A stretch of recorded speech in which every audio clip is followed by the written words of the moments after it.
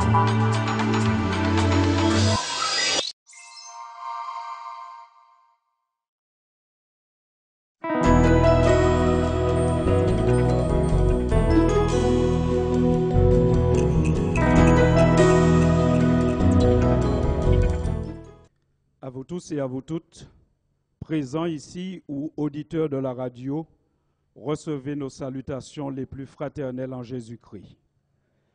Je voudrais bénir le Seigneur et le remercier pour le ministère de pasteur Daniel Millard dans notre fédération. C'est véritablement le Seigneur qui le soutient, qui le porte, et par son entremise, nous sommes nous-mêmes inspirés à toujours aller plus loin dans notre démarche avec le Seigneur. Je remercie Dieu aussi de me permettre de collaborer avec tous mes collègues, avec aussi toute l'équipe que nous voulons former pour partager avec vous quelques sujets autour de la famille. Cela a été dit d'une manière très polie qui caractérise Daniel. Il est le plus fougueux ou le plus fou, peut-être aurait-il dû dire, mais comme il est très bien élevé, il ne dira jamais cela. Parce qu'effectivement, qui oserait, dans une circonstance aussi belle, venir avec un sujet qui peut faire autant de vagues? Car nous voulons parler de l'adultère. Mais nous voulons aborder ce sujet véritablement selon le titre qui a été choisi. L'adultère peut mettre un adulte en terre, mais la grâce de Jésus peut le relever. Le sexe est partout. Nous vivons dans un monde qui est érotisé. Le sexe fait vendre. C'est pour cela que la publicité, les films et même certains dessins animés l'utilisent pour capter l'attention de l'auditoire. Il est rare de regarder un film sans qu'il n'y ait une scène de sexe. Les semaines précédentes en Martinique, il y avait une pub au bord de toutes les routes pour vendre une paire de lunettes de soleil, mais on ne savait pas très bien ce qu'on vendait, si c'était une lunette de soleil ou une belle dame aux formes qui nous inspirent. La plupart du temps, les scènes que nous voyons dans ces films ou ces publicités impliquent des personnes non mariées, ce que nous pourrions appeler la fornication. Très souvent, ces scènes impliquent des personnes mariées, mais qui batifolent avec une autre personne que leur conjoint, ce que nous pourrions appeler l'adultère. Et parfois même, ces scènes impliquent des personnes du même sexe. Et là, je vous laisse trouver le nom. La sexualité que les médias promotionnent va très souvent à l'encontre de la volonté de Dieu. Cette sexualité qui est promotionnée est souvent quelque chose qui va endommager sérieusement la société, nos familles et même notre conception de la sexualité. Que va faire l'Église dans une telle situation? Il faut se rappeler ce que disait Martin Luther King. L'Église ne doit être que la conscience de l'État. L'Église doit être une conscience pour l'État, pour l'institution, pour la société.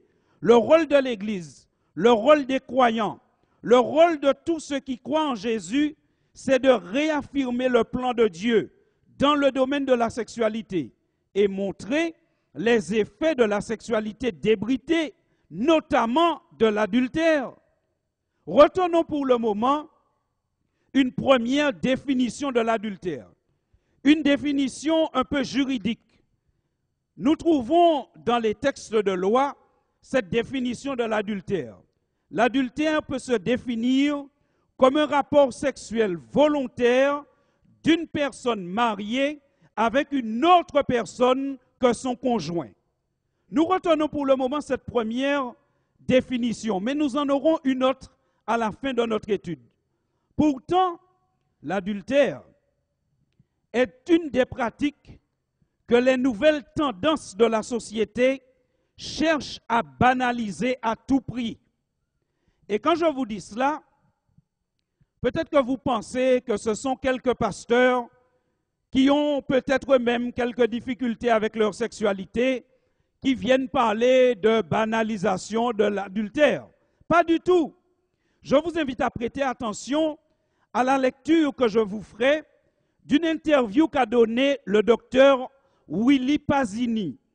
Ce docteur, psychiatre, sexologue, a publié un livre que vous pouvez encore trouver en 2008.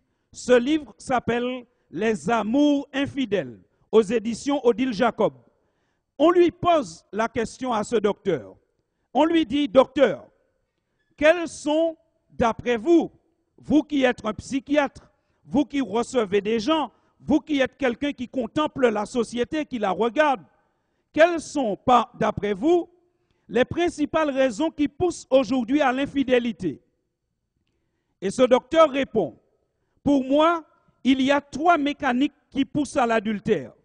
Et aujourd'hui et demain, nous voulons nous adresser à ces 3 mécaniques.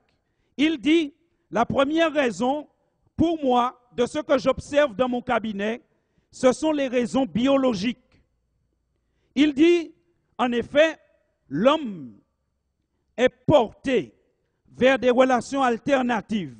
Par nature, l'homme est porté vers des relations alternatives, c'est-à-dire aller vers quelqu'un d'autre. Et il dit que nous devrions faire attention parce que nous avons cette nature qui nous pousse à toujours aller manger dans le jardin du voisin. C'est biblique ce qu'il dit. Parce que la Bible dit que nous avons une nature charnelle qui est plus souvent attirée par le mal que par le bien. Maintenant, écoutez la deuxième raison. C'est la deuxième raison sur laquelle nous allons nous attarder plus aujourd'hui. Il dit ensuite, je considère qu'il y a les facteurs sociaux. Et je lis pour vous les mots du docteur. Il dit, notre société contribue à donner aux relations alternatives une image qui s'approche plus du mérite que de la faute. On s'en vante plus qu'on en a honte. Vous me permettez de relire? Notre société contribue à donner aux relations alternatives une image qui s'approche plus du mérite que de la faute. On s'en vante plus qu'on en a honte. Aujourd'hui, ce qu'il veut dire, c'est que si vous êtes dans un groupe, homme ou femme, et qu'on en vient à discuter de l'adultère, si vous n'avez rien à votre tableau de chasse, vous n'êtes pas une personne. On devrait pouvoir se vanter. Et malheureusement, on entend ce type de discours, même dans la cour de l'église, quand on entend parfois des gens dire « Oui, manza manger, manzel ». Il n'y a aucun regret, il n'y a aucune honte, mais on aurait dit qu'on est fier de ce qu'on a fait. La société est en train de rendre l'adultère louable.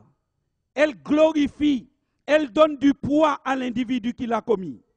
Enfin, troisième raison, et nous nous adressons particulièrement à cette raison demain. Il dit, il y a les facteurs psychologiques.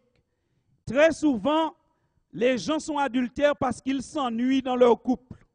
Les gens sont adultères parce que l'adultère est pour eux une manière de se venger de leur partenaire. C'est vrai, frères et sœurs. C'est vrai, mais on va détailler ça demain si Dieu veut.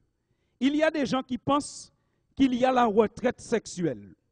Après avoir passé un certain âge, on dit à son mari, on a déjà fini de faire des enfants, à quoi ça nous sert de faire l'amour?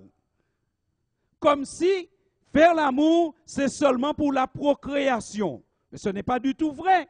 Dieu a créé des organes dans notre corps qui n'ont qu'un seul rôle, l'épanouissement sexuel de l'homme. La sexualité, ce n'est pas seulement pour faire des enfants, c'est un lien, c'est une communication, c'est un épanouissement. Et quand on a un certain âge, on a besoin de continuer à communiquer. D'ailleurs, on dit souvent, plus on monde vini grand, plus il peut parler.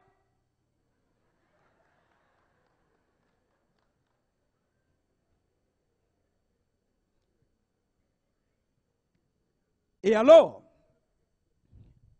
certaines personnes privent leur conjoint ou leur conjointe de cette joie et en quelque sorte, on les met sur l'autoroute de l'adultère. Mais demain, si Dieu veut, nous allons détailler cela plus. Revenons à notre deuxième point, celui qui nous intéresse aujourd'hui. Est-ce que nous pouvons accepter ce discours de la société, cette posture de la société qui consiste à valoriser les relations alternatives, qui consiste à faire de celui qui est adultère un héros? Mes chers amis, nous sommes dans le monde, mais nous ne sommes pas du monde. Et nous ne devrions pas vivre avec l'esprit du monde. Permettez-moi de vous dépeindre encore l'esprit du monde en vous citant quelques extraits d'un livre qui s'appelle « L'orgasme et l'Occident », une histoire du plaisir du XVIe siècle jusqu'à nos jours. Ce n'est pas un livre pornographique. C'est un professeur d'histoire qui a écrit ce livre. Il est professeur et il nous dit cela à l'université Paris-Nord qu'il est professeur. Et voilà ce qu'il fait dans son livre. Il analyse dans son livre la relation de la société avec la sexualité depuis le XVIe siècle jusqu'à nos jours. Je reconnais que par moments, ce livre est un peu lourd parce que c'est très dense et parfois très technique. Mais écoutez cette partie. Quand il analyse la relation de la société aujourd'hui avec la sexualité, il dit, cet auteur s'appelle Robert Muchemblé, il dit, le couple traditionnel, joint par les liens sacrés du mariage, est partout en crise ou en déclin. Les unions officielles aboutissent au divorce dans un nombre croissant de cas, en Europe comme aux États-Unis, au point que les États-Unis, un pays toujours pragmatique, pratique, ce pays est en train de réfléchir pour inventer une machine à délivrer les documents juridiques nécessaires au divorce. C'est une machine, dit-il, qui va ressembler à un jukebox. De la même manière que vous entrez dans un bar, vous mettez $1 dans un jukebox et vous choisissez une chanson, eh bien, il dit bientôt, vous entrerez dans un lieu, vous mettrez quelques dollars dans un jukebox et vous aurez un certificat de divorce. Tellement ça va vite et tellement les gens divorcent. Et plus loin, il analyse les raisons du divorce. Il dit, voici pour moi ce qui représente les raisons du divorce. Il dit, première raison, c'est parce que il y a un allongement spectaculaire de la durée de l'existence, ce qui implique beaucoup plus souvent qu'autrefois une très longue cohabitation. Alors il dit, avant, les gens mouraient en général vers 50 ans. Donc on se mariait à 25 ans, quelqu'un mourait à 50 ans, donc ce n'était pas très long le mariage. Mais il dit, puisque maintenant, on vit plus longtemps, ça ne tient pas dans le temps. Je ne suis pas d'accord avec son analyse, parce que nous savons que le pic du divorce arrive maintenant à la 7e année du mariage. Mais regardez la deuxième raison qu'il donne. Il dit, aujourd'hui, voilà une raison. Il dit, l'autre raison, c'est qu'il y a une obligation, écoutez bien, une obligation légale, impérative et coutume. Cette obligation, c'est le besoin de jouir. Il dit aujourd'hui, dans notre société, jouir est à la fois un droit et un devoir. Et il explique plus loin qu'aujourd'hui, pour trouver leur plaisir, les gens mariés ne reculent devant rien. Comme avoir du plaisir est devenu un diktat, comme avoir du plaisir, c'est le dictateur de ce monde aujourd'hui, il dit aujourd'hui, à cause de cette dictature, les gens sont prêts à tout pour leur plaisir et ils ne regardent pas la souffrance des autres. Ce qui compte, c'est mon plaisir. Et moi, j'ajoute, Attention à la dictature du plaisir. Peut-on prendre son pied quand sa femme perd sa tête? Peut-on prendre son pied quand ses enfants perdent pied dans la société? La dictature du plaisir ne concerne pas seulement les hommes, mais les femmes aussi. Aujourd'hui, la mentalité de la société, on est conduit par la dictature du plaisir. Écoutez maintenant, je reviens au docteur Pasini, ce qu'il dit. Il dit, docteur Pasini, à la question posée, est-il vrai que les femmes trompent aujourd'hui autant que les hommes? Écoutez sa réponse. Ça vaut notre attention.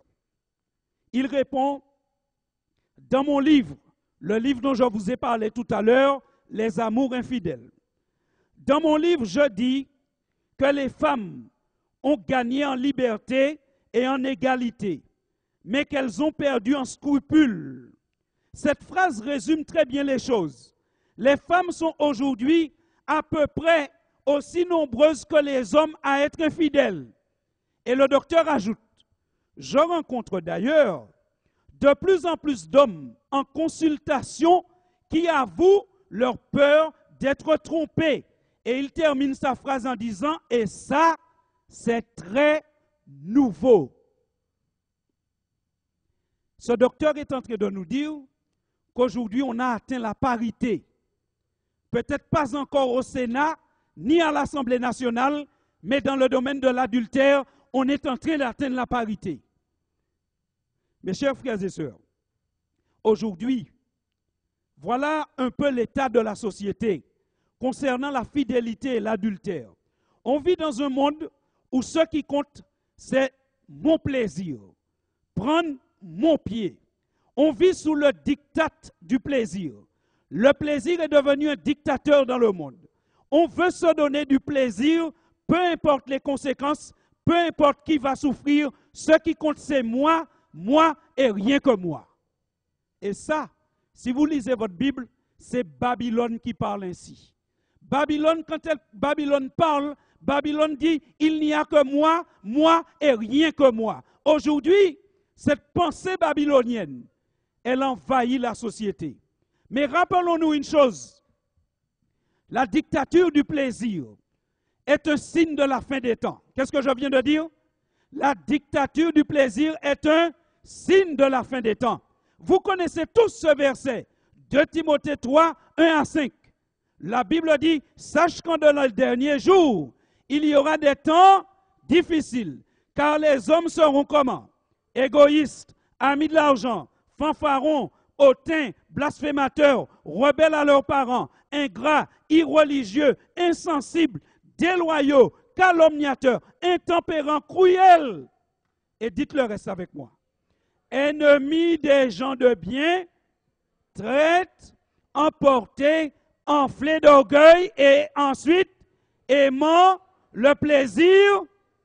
Mais oui, mes amis, c'est pourquoi je vous dis, quand on lit la Bible, on devient l'homme le plus intelligent du monde. Quand on lit la Bible, même si on n'a pas été à l'université, on a un doctorat. Ces hommes, ils ont des doctorats en histoire, doctorats en médecine, pour découvrir ce que la Bible dit déjà. La dictature du plaisir est un signe de la déchéance de la société. Maintenant, frères et sœurs, une question se pose. Nous, en tant qu'Église, nous, en tant que croyants, allons-nous nous fondre dans cette pensée babylonienne, moi, rien que moi et toujours moi? Ou verrons-nous plutôt une route pour nos familles, pour nos vies, pour l'Église, qui s'appuie non sur la pensée babylonienne, mais qui s'appuie sur la parole de Dieu? La Bible nous dit que les serviteurs de Dieu doivent considérer l'adultère comme un acte grave et ils doivent rejeter l'adultère. Attention, nous ne sommes pas en train de dire qu'il faut rejeter celui qui a commis l'adultère. Nous sommes en train de dire qu'il faut rejeter l'adultère en tant que pratique établie.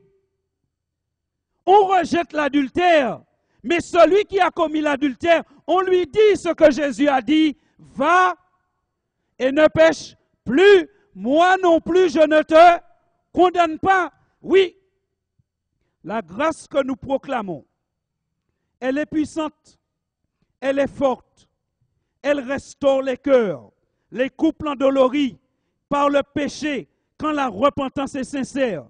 La grâce que nous proclamons, elle est forte, elle réconforte le pécheur repentant, mais la grâce que nous proclamons dénonce avec force le péché en tant que pratique établie. Mes chers frères et sœurs, les serviteurs de Dieu que nous sommes ne s'accommodent pas avec toutes les modes. Les serviteurs de Dieu, même quand l'élite du pays rend l'adultère tendance, mode, acceptable, fun, les serviteurs de Dieu restent fidèles à la parole de Dieu et ils rejettent cette pratique. Je vous invite à prendre vos Bibles. Dans le livre du prophète Jérémie, car Jérémie est un exemple du serviteur de Dieu qui vit dans le peuple de Dieu, qui vit dans une époque où la mentalité babylonienne a envahi les pensées. Mais Jérémie va adopter une posture qui est celle du véritable serviteur de Dieu.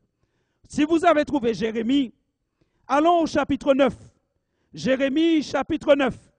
Et nous lirons à partir du verset 1er. Jérémie chapitre 9, à partir du verset 1er.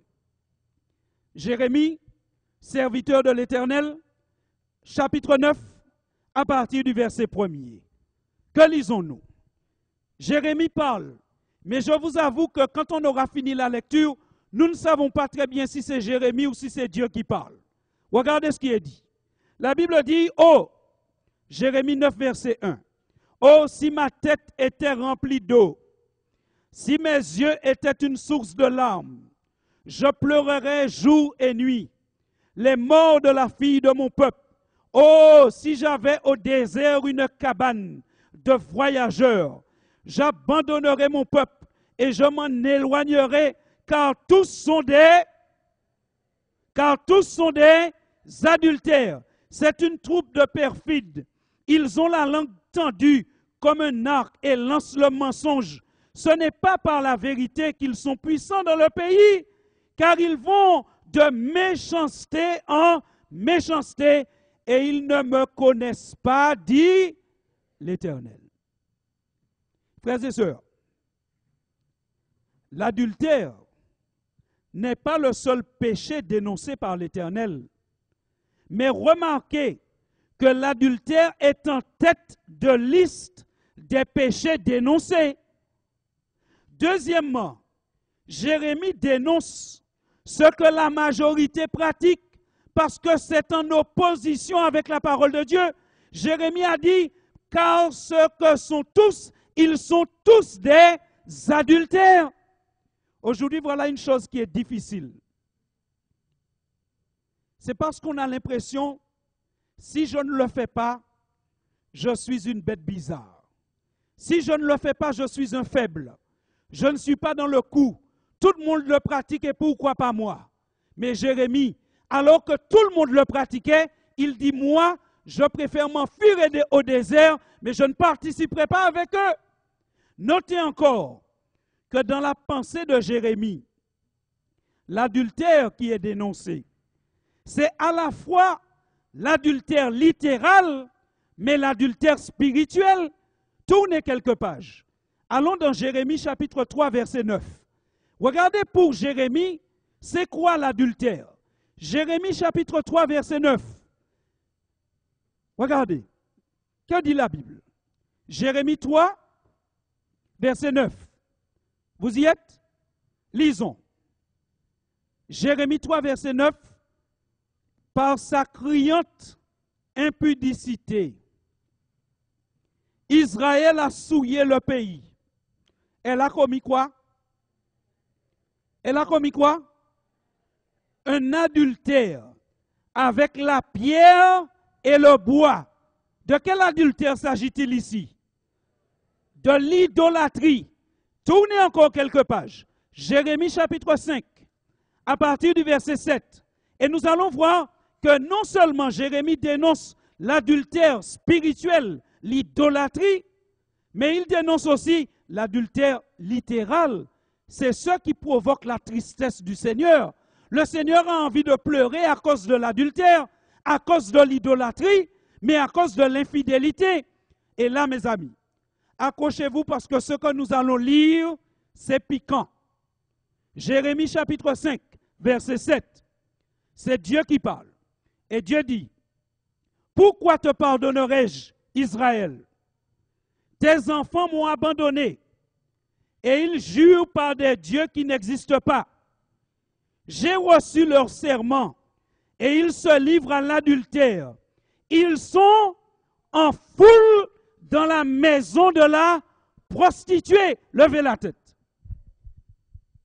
Dieu est en train de dire qu'à ce moment-là, en Israël, là où il y avait le plus de monde, ce n'est pas chez le médecin, mais chez la prostituée. Il y avait une foule chez la prostituée. Imaginez que chaque prostituée avait une ouvreuse. Et l'ouvreuse, parlant le créole haïtien, disait qu'il laisse quitter là avant rentrer. Il fallait qu'on se lève tôt pour aller chez la prostituée. Chacun devait venir tôt pour prendre son ticket. Et si tu ne viens pas avant 4 heures du matin, tu ne passes pas. C'est bien le cas de le dire. Dieu dénonce cela. Mais regardez la suite. C'est fort. Heureusement que ce n'est pas moi qui le dis, c'est Jérémie. Et si on doit licencier quelqu'un à la fédération, il faudra licencier Jérémie. Jérémie chapitre 5, verset 8. Qu'est-ce que Jérémie dénonce encore? Il dénonce quoi? Il dénonce que le peuple, les hommes, sont semblables à des chevaux bien nourris, mais qui courent ça et là. Ils hennissent chacun après la femme de son prochain. Wow! C'est fort, hein? Quelle image, frères et sœurs. La Bible dit que Jérémie va employer une image terrible. Il compare le peuple à des chevaux bien nourris. Boudin yo plein, yo pas rien d'autre pour faire. Alors que font-ils? Ils hennissent après la femme, mais pas la femme que Dieu leur a donnée. Après quoi? La femme de leur prochain. Mais c'est terrible ça, mes amis. Et vous comprenez pourquoi Dieu, constatant ce problème, il dit, si j'avais une cabane, je partirais. Si j'avais une tête qui était remplie d'eau, je pleurerais toute la journée. Mes amis, comprenons que l'adultère n'est pas un jeu. L'adultère fait pleurer l'Éternel. L'adultère lui donne envie de partir. L'adultère l'attriste. L'adultère, c'est quelque chose de grave. L'adultère blesse. L'adultère peut mettre un adulte en terre. Mes chers frères et sœurs, Jérémie emploie une image forte pour décrire le comportement du peuple parce que le mal est profond et les conséquences sont graves. Dieu traite l'adultère comme un crime dans la Bible et la sanction est particulièrement sévère dans l'Ancien Testament. La sanction pour l'adultère dans Lévitique 20, verset 10, c'est la lapidation. Et dans le Nouveau Testament, la sanction pour l'adultère dans 1 Corinthiens 6, verset 9, la sanction, c'est être privé du royaume de Dieu. Mes chers frères et sœurs, comment pouvons-nous lire la Bible? Comment pouvons-nous nous déclarer chrétiens? Comment pouvons-nous nous déclarer Église de Dieu? Et que dans cette Église, dans notre sein, il y ait une telle légèreté concernant l'adultère. Mes frères et sœurs, cette sanction rude que propose Dieu, c'est simplement parce que le mal est aussi rude que la sanction. Dieu est un Dieu de justice. Il ne nous rend jamais plus que ce que nous avons fait. Si pour l'adultère, Dieu propose la lapidation ou la privation du royaume de Dieu, c'est parce que l'adultère, aux yeux de Dieu, est comme un assassinat. Réfléchissez avec moi, je vous prie, à ce qu'on appelle la théologie du mariage. Lorsque nous pensons mariage, nous pensons automatiquement à Genèse chapitre 2. Prenez ce texte avec moi, frères et sœurs. Et comme cela a été dit en introduction de notre séminaire, prenons le temps de réfléchir et d'avoir des outils pour comprendre. Prenons Genèse chapitre 2 et voyons ce texte qui est à la base de la conception biblique du mariage. Si Dieu traite l'adultère avec sévérité, c'est parce que le mariage est aux yeux de Dieu un bien sacré qu'on doit respecter. Regardez. Genèse chapitre 2, verset 21. Regardez ce que la Bible dit. La Bible dit, alors l'Éternel Dieu fit tomber un profond sommeil sur l'homme qui s'endormit. Et il prit une de ses côtes et referma la chair à sa place. La Bible nous raconte ici la création de la femme. L'homme ne participe pas à la création de la femme parce qu'il dort. Ainsi, il ne pourra jamais dire à la femme, c'est moi qui fais. Tu es ma chose. Dieu fait ça pour que l'homme respecte la femme. Il ne participe pas à la création de la femme. Ensuite, au verset 22, la Bible dit, l'Éternel Dieu forma une femme de la côte qu'il avait prise de l'homme et l'amena vers l'homme. La femme est une partie de l'homme. La femme est une côte que Dieu met à côté de l'homme. Ce qu'on donne à Dieu, il le rend toujours au centuple. Faites l'expérience. Allez chez votre boucher, qui n'est pas votre boucher parce que vous êtes végétarien. Achetez une côte. Mettez ça sur le lit à côté de vous et dormez à côté d'une côte. Ce qu'on donne à Dieu, il le rend toujours au centuple. On a donné à Dieu, nous les hommes, une côte et il nous a donné la côte.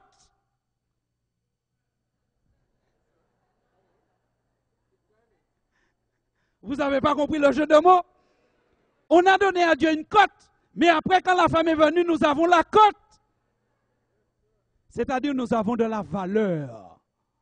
Ensuite, la Bible dit quoi? Au verset 23, et l'homme dit, voici cette fois, celle qui est os de mes os et chair de ma chair. On l'appellera femme parce qu'elle a été prise de l'homme. Et la Bible dit au verset 24, voici le verset qui nous intéresse. C'est pourquoi l'homme quittera son père et sa mère et il s'attachera à sa femme. Et ils deviendront quoi? Une seule chair. Le mariage, c'est quoi? C'est la cicatrisation de l'opération. Lorsque Dieu prend l'homme, il prend une côte de l'homme, il fait une opération. Comment Dieu va cicatriser la plaie? Par le mariage. Le mariage, c'est le retour à l'état initial. Avant l'intervention de Dieu, l'homme était une seule chair. Dieu intervient, il y a deux chairs. Il y a l'homme et la côte. Dieu finit son intervention. Il n'y a plus une côte, mais il y a une femme. Dieu prend les deux et il dit, avant vous deux, vous étiez une seule chair. J'ai pris la côte, j'ai fait deux chairs. Maintenant, je vous marie. En vous mariant, je reforme une seule chair. Vous comprenez maintenant, frères et sœurs, pourquoi la Bible dit, au verset 25, l'homme et sa femme étaient tous deux nus, mais ils n'en avaient point honte. Mais pourquoi est-ce que l'homme aurait honte devant sa femme s'il est nu?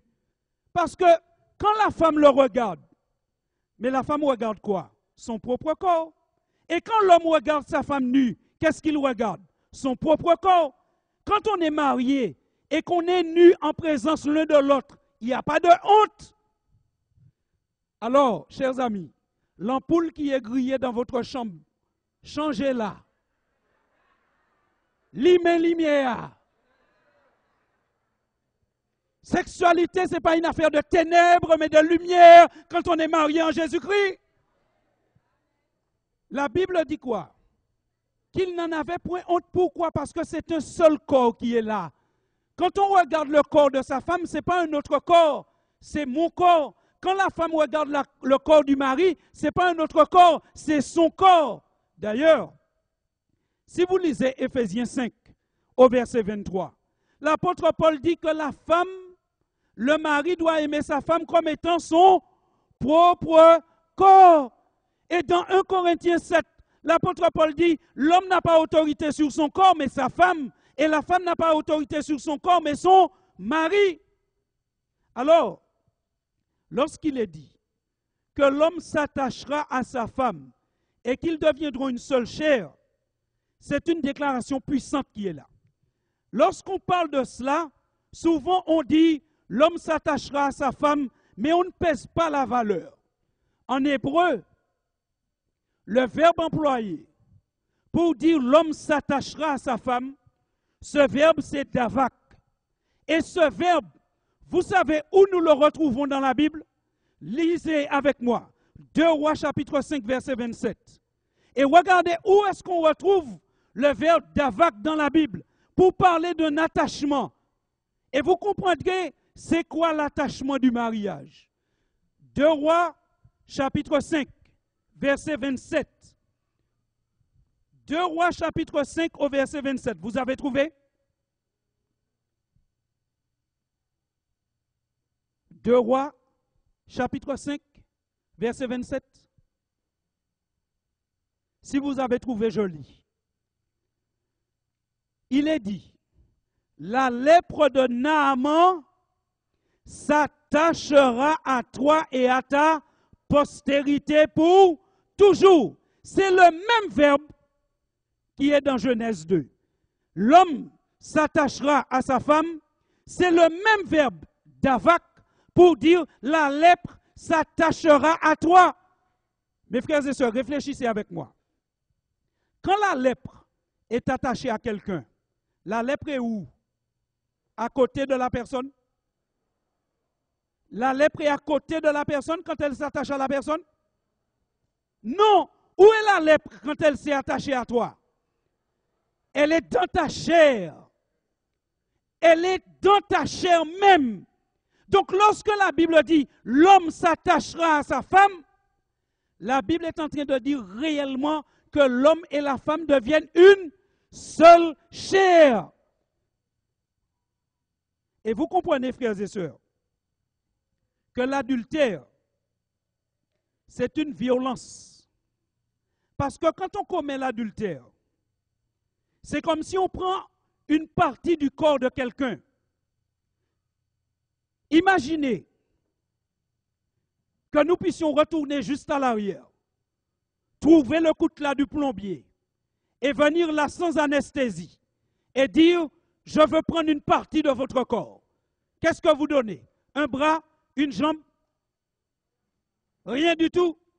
Mais oui, quand on prend le bras de quelqu'un, si on ne le fait pas dans les conditions qu'il faut, la personne meurt, elle perd son sang et elle meurt. Lorsqu'on commet un adultère, on déchire un corps, on déchire une personne et la personne peut mourir.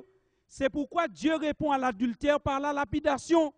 C'est pourquoi Dieu répond à l'adultère par la privation du royaume de Dieu.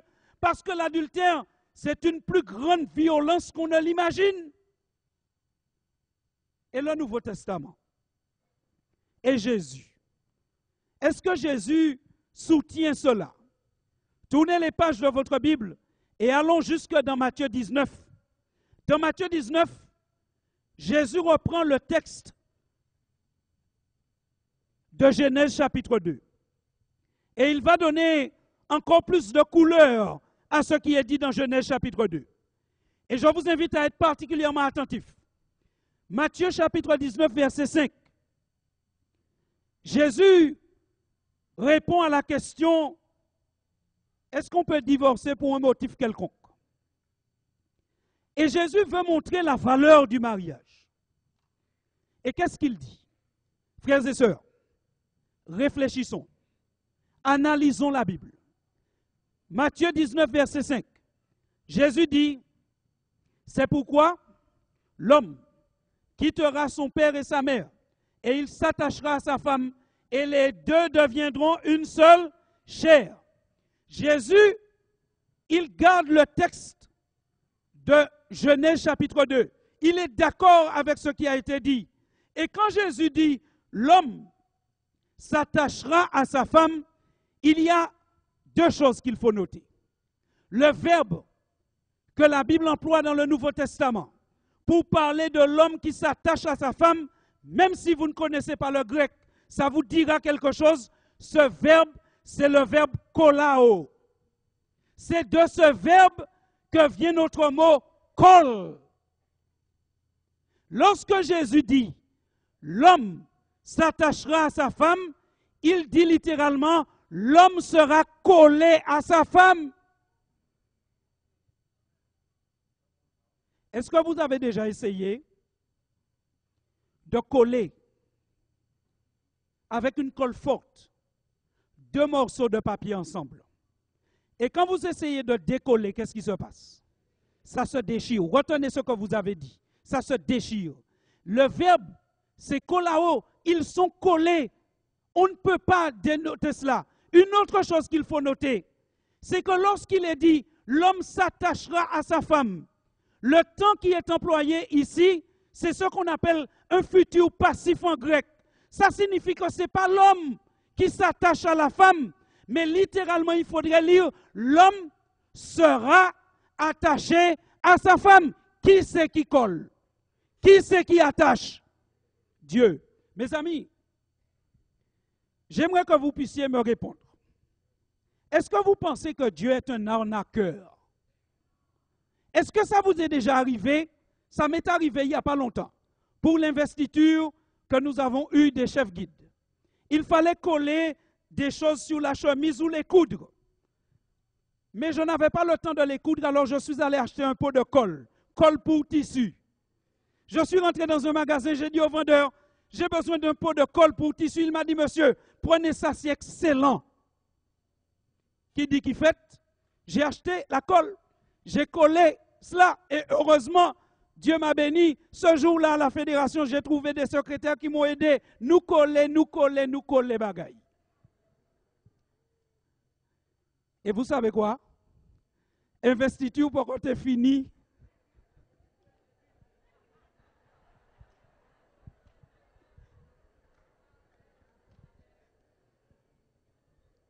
Investiture pour quand c'est fini, l'homme a acheté ça décollé. Mais je me dis que Dieu n'est pas un arnaqueur. Si bon Dieu vend n'importe la colle, là, on colle en bagaille, et puis porte la colle là, bon Dieu vend là, ou attirer. Ce n'est pas l'homme qui s'attache à sa femme, c'est un futur passif. L'homme sera attaché à sa femme. Et pour preuve, regardez le verset 6. Matthieu 19, verset 6, qu'est-ce que nous lisons? Matthieu 19, verset 6 dit, « Ainsi, ils ne sont plus deux, mais ils sont une seule chair, que l'homme ne sépare donc pas ce que c'est Dieu qui colle. » Et je voudrais vous donner un dernier mot pour le fun. Lorsque vous lisez Matthieu 19, 5 en grec, je vous ai dit que le verbe est conjugué au futur passif. Et le verbe kolao conjugué au futur passif se lit koletesetai. Je répète, koletesetai. En créole, ce mot-là a du sens. Ikolesetai.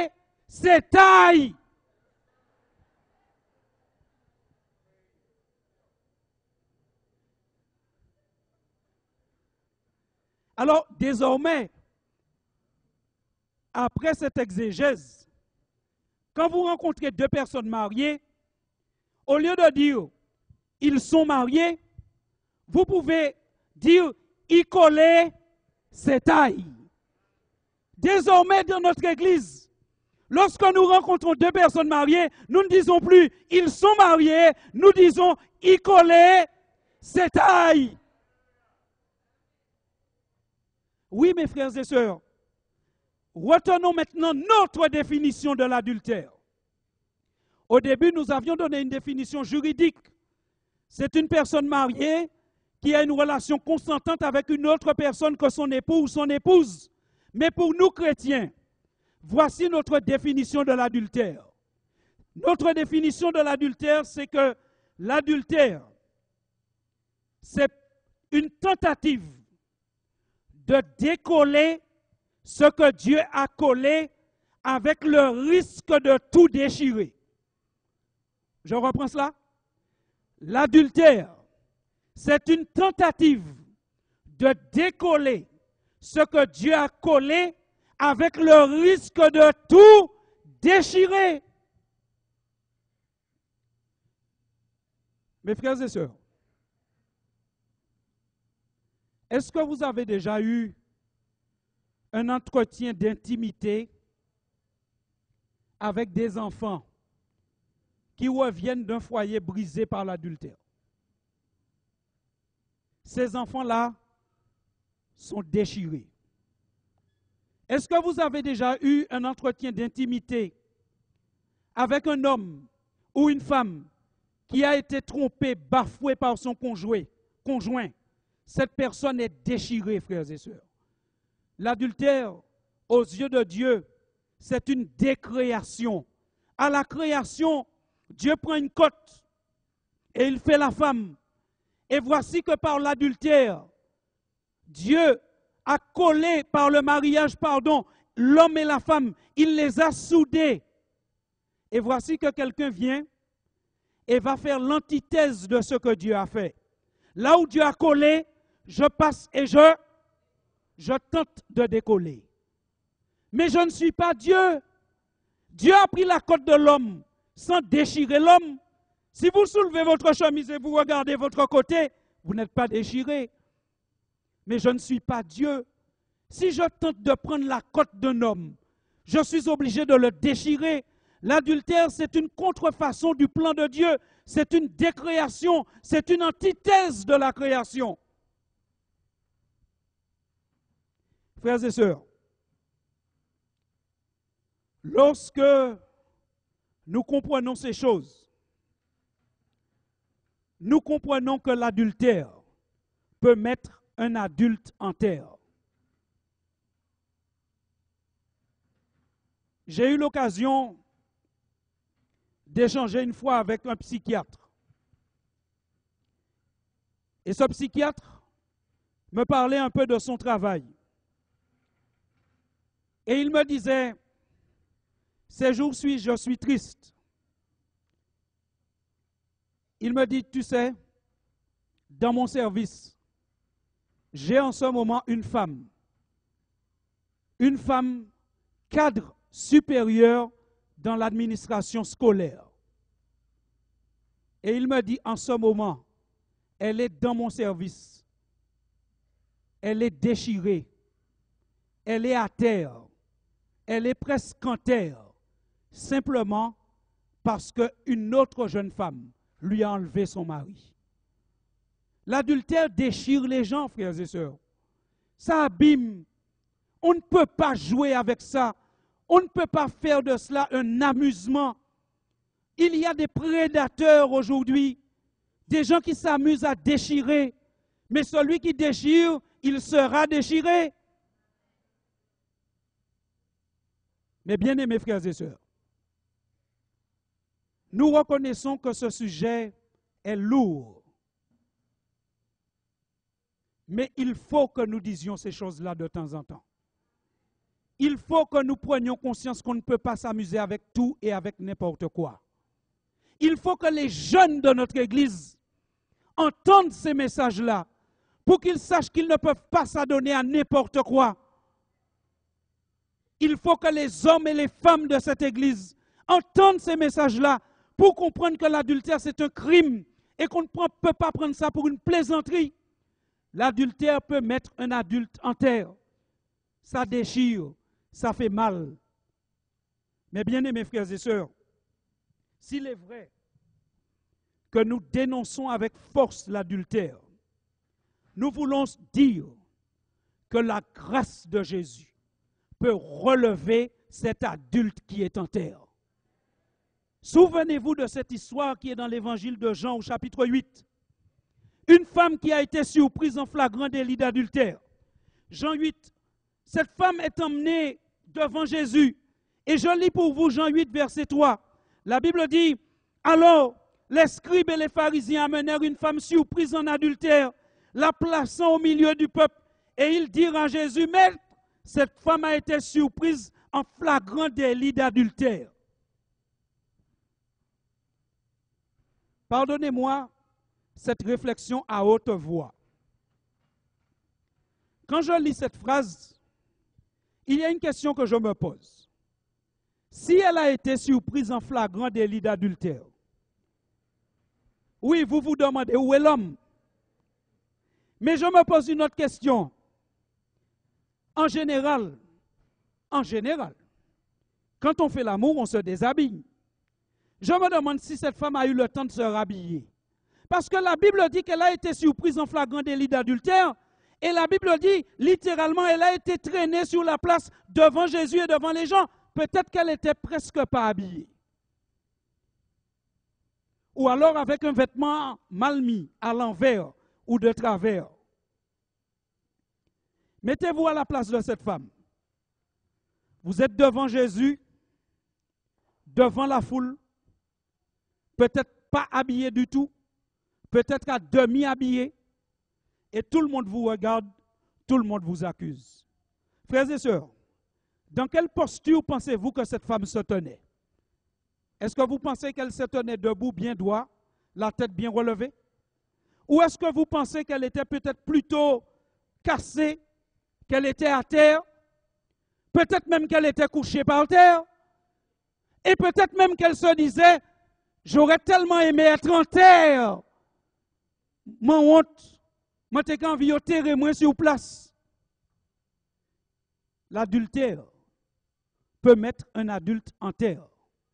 L'adulte qui l'a commis lui-même, il peut aller un jour en terre. Parce que tant qu'on commet l'adultère, ça va bien. Mais lorsque la conscience se réveille, et lorsque le Saint-Esprit vous emmène au pied de Jésus-Christ, celui-là même qui a commis lui aussi, il peut avoir envie d'aller en terre.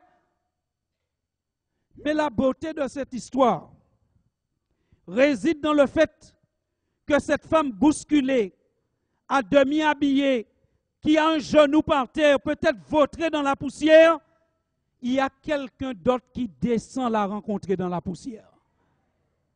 Et le texte dit, l'histoire rapporte, la Bible dit, Jean 8, 6 et Jean 8, 8, Jésus s'étant baissé, Jésus s'étant de nouveau baissé, Jésus ne laisse pas le pécheur tout seul dans la poussière. Alléluia! Lorsque le pécheur est dans la poussière, Jésus ne reste pas debout, il ne reste pas sur son trône, il ne reste pas perché sur les nuages, il descend dans la poussière avec le pécheur. Amen!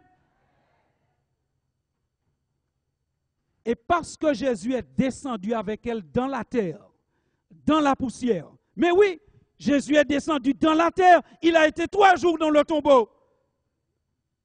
Parce que Jésus est descendu, parce qu'il s'est dirigé vers la terre, il a la force de relever cette femme et de lui dire ce que nous lisons au verset 11.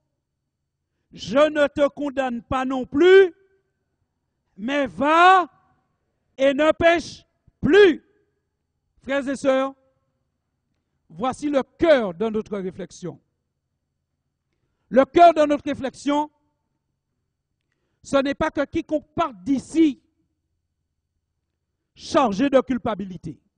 Même celui qui a commis l'adultère ou celui qui a poussé quelqu'un à l'adultère. Le but de notre réflexion, c'est de nous faire prendre conscience que c'est un acte grave, mais de nous dire, Jésus-Christ est descendu dans la poussière pour te relever. Le but de notre réflexion, c'est de dire, il faut que tu prennes conscience que l'adultère, c'est grave, et que tu demandes pardon à Jésus-Christ, que tu confesses ton péché, et que tu repartes d'ici avec l'assurance qu'en Jésus-Christ, tu es relevé de la poussière. Mes frères et sœurs, en partant d'ici, il y a 3 prières que nous pouvons faire. Il y a la prière de celui qui a commis l'adultère. Celui qui a commis l'adultère, comme David, il peut prier en partant d'ici en disant, Seigneur, rends-moi la joie de ton salut et qu'un esprit de bonne volonté me soutienne. Psaume 51, verset 12. Il y a des hommes et des femmes qui ont eu le malheur, la faiblesse de commettre un adultère un jour dans leur vie. Et qui, depuis peut-être 20 ans, 30 ans, 10 ans, marchent courbés, marchent dans la poussière, marchent comme le serpent dans la poussière. Mais non, si tu as commis l'adultère, Jésus te dit, je ne te condamne pas non plus.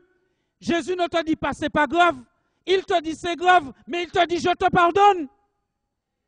Et David te dit de dire au Seigneur, Seigneur, rends-moi la joie de mon salut. Si tu as commis l'adultère, ne reste plus dans la poussière, relève-toi. Crois que Jésus t'a pardonné. Marche comme un homme, marche comme une femme, lavé dans le sang de Jésus. Il y a une deuxième prière que nous pouvons faire en partant d'ici. C'est la prière de celui qui a été victime d'un adultère. Il y a peut-être quelqu'un ici qui a été victime d'un adultère et qui depuis ça vit dans la rancune, ne pardonne pas à son conjoint qui lui demande pardon, ne pardonne pas à son conjoint qui a changé de direction. Alors cette personne qui a été victime d'un adultère doit faire la prière qui se trouve dans Ésaïe 54, versets 5 à 8. Dans Ésaïe 54, versets 5 à 8, c'est Dieu qui parle. Et Dieu dit, car ton Créateur est ton époux. L'Éternel des armées est son nom. Et ton Rédempteur est le Saint d'Israël.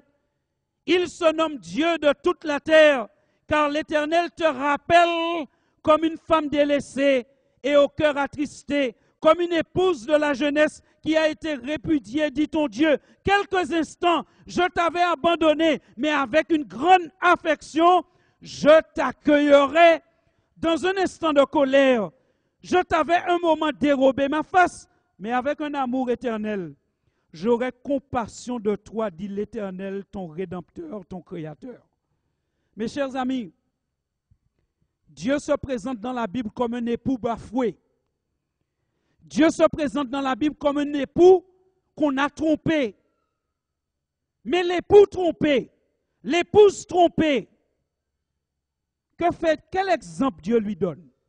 Quel exemple Dieu donne à l'époux trompé ou à l'épouse trompée? L'exemple de la personne qui pardonne. Dans les districts où je travaille, un de mes anciens avec qui je collabore, il me dit souvent, pasteur, j'ai l'impression que le monde pardonne plus facilement que les adventistes du 7e jour. Il me dit, quand je vais travailler chez des gens. Des fois, ils me parlent, ils me racontent leurs déboires et ils me disent, mais on s'est pardonné et on continue. Et je vois dans l'église, des fois, il y a eu un couac dans un couple. Les gens ne se pardonnent pas, pasteur. Et souvent, il finit en me disant, ça nous peut faire pour ça. Mes frères et sœurs, il nous faut apprendre à nous pardonner. Il faut admettre que quelqu'un peut avoir un moment où il a erré, où il s'est égaré. La solution n'est pas toujours le divorce, mais la solution, c'est parfois le pardon et le rétablissement du lien conjugal. Il y a une troisième prière que nous pouvons faire avant de partir d'ici. C'est la prière de celui qui pense à un adultère. La prière de celui qui a un projet d'adultère. Peut-être que quelqu'un a sur sa tablette un rendez-vous déjà.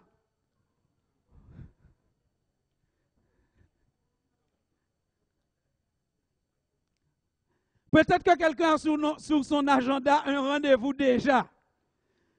Le camp meeting finit à midi. Le prédicateur termine à 13h. Mais attends-moi, corps de garde 13h45. Rendez-vous à Jala. Si quelqu'un a ce genre de pensée, il y a une prière que cette personne doit faire. C'est la prière qui se trouve dans Proverbe 3, versets 7 à 8. La Bible dit, ne sois point sage à tes propres yeux. Crains l'Éternel et détourne-toi du mal. Ce sera la santé pour tes muscles et un rafraîchissement pour tes os. Si quelqu'un avait un projet, si quelqu'un avait entamé ce genre de relation, dis au Seigneur ce matin, Seigneur, détourne mon pied du mal. Seigneur, enlève cette personne de mes pensées. Seigneur, arrache ce désir de moi. Seigneur, viens faire une opération, pas pour m'enlever une côte, mais pour m'enlever une pensée polluée. Ce matin, frères et sœurs, nous avons tous à prier ce matin. Nous avons tous à dire, Seigneur, pardonne-moi si j'ai péché. Seigneur, aide-moi à pardonner si on m'a trompé. Seigneur, si je pensais à tromper, aide-moi à ne pas me rendre sur ce chemin.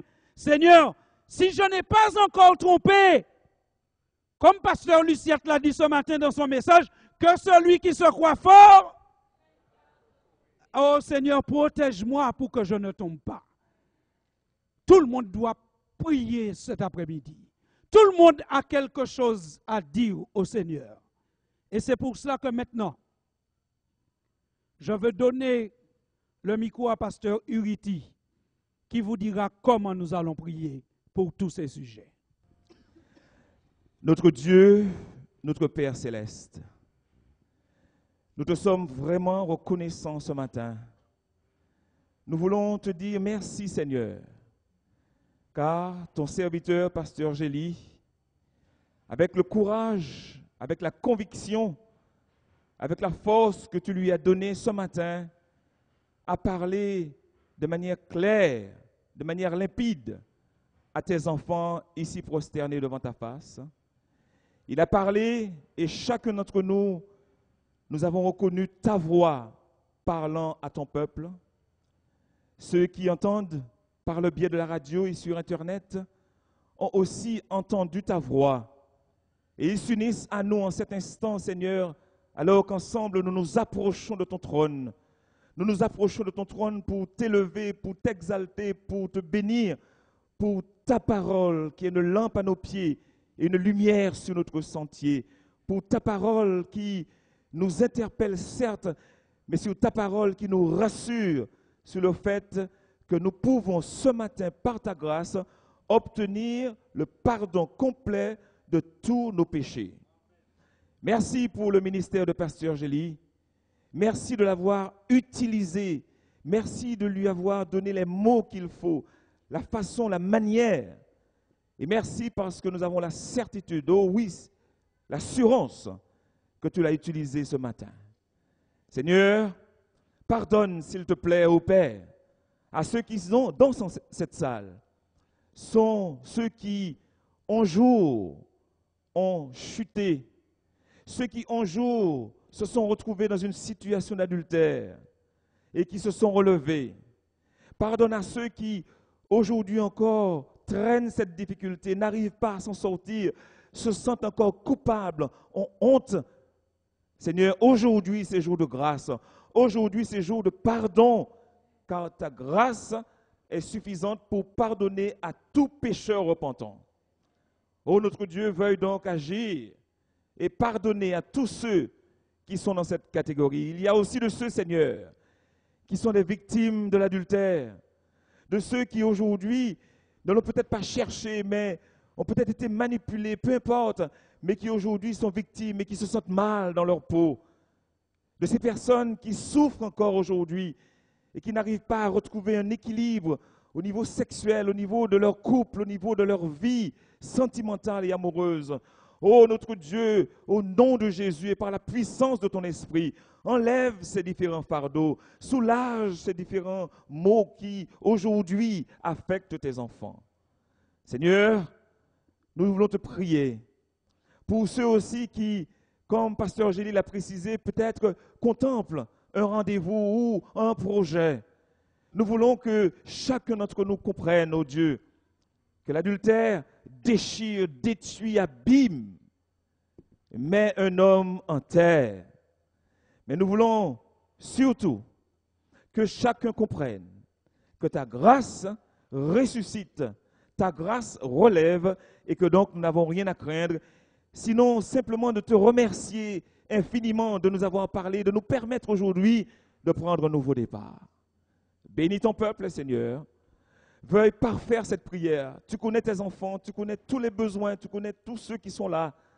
Veuille aider ton Église, veuille aider tes enfants à se tourner vers toi, à ne point continuer à jouer avec le feu, car très bientôt tu reviens et tu veux trouver des personnes ayant le cœur pur, ayant une vie sanctifiée devant toi. C'est l'heure du réveil, c'est l'heure de la réforme, c'est l'heure pour que chacun prenne des décisions et que nous soyons sérieux dans notre relation avec toi. Bénis ton peuple, Seigneur, et que ce séminaire de vie familiale continue à équiper tes enfants.